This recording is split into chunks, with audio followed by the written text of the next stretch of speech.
जय कराले राजी खुशी थोया देवा मुल्क हमारा ले।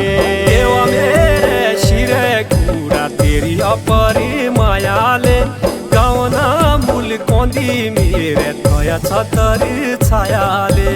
देवा मेरे शिरे कूड़ा तेरी अपरी मायाले गाउना मुल्कों दी मेरे थोया छतरी छायाले। जय जय जय देवा जय जय शिरे कूड़ा तेरी कौन सेवा मेरे देवा देवा।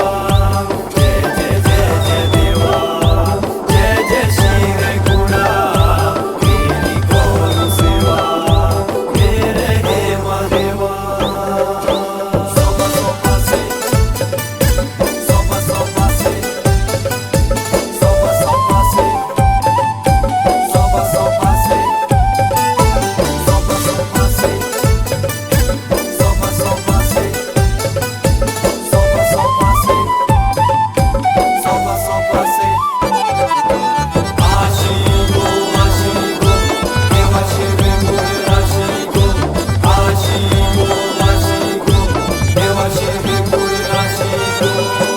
नाशिल गाँव तेरी जश सुनेरो हारले गाउना ओइठाणी बाणो तेरो न बंडारले।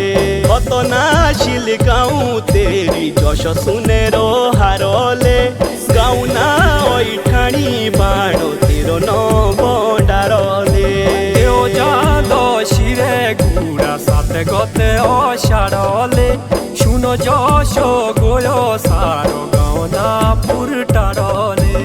देव जालो शिरे गुड़ा साथे गते अषाढ़ले शुनो जश गोयो सारो गाउना पुरटारले। शिरे गुड़ा छुट्टी खाना पानी तेरे पाद ज्ञानी रूणी रोहिणी जानी।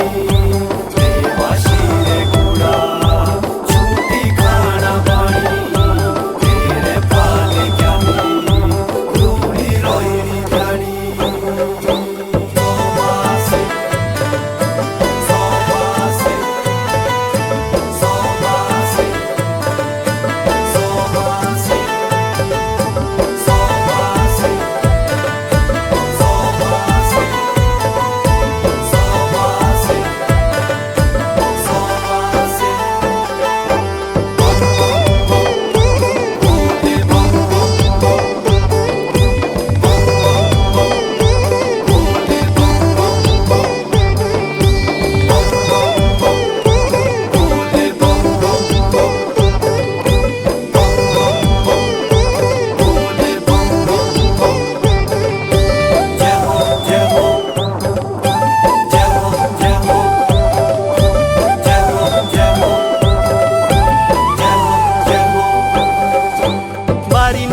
डोडुवारी देवा ठाणी पुजारीले बागड्या पूजेंद बोटाडी छजाडी हरटाडीले। मारिना डोडुवारी देवा ठाणी पुजारीले बागड्या पूजेंद बोटाडी छजाडी हरटाडीले। जानो ना मोनी शोलानो पाली जांदी कानोले चाल देवा शिरे गुड़ा ओइठाणी थानोले। जानो ना मोनी शोलानो पाली जांदी कानोले चाल देवा शिरे गुड़ा ओइठाणी थानोले। देवा देवा राजा कोणी फुलो जोशे फुले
पालेगी तेरी सुने को छतिराले तथु पांडी हमारी सबू की तकदीराले चांद की पालेगी तेरी सुने को छतिराले तथु पांडी हमारी सबू की तकदीराले राति दूसा पूजू देवालाऊ तेरो नौले दुख ना बीमारी से बचाया मेरो गाउँले राति दूसा पूजू देवालाऊ तेरो नौले दुख ना बीमारी से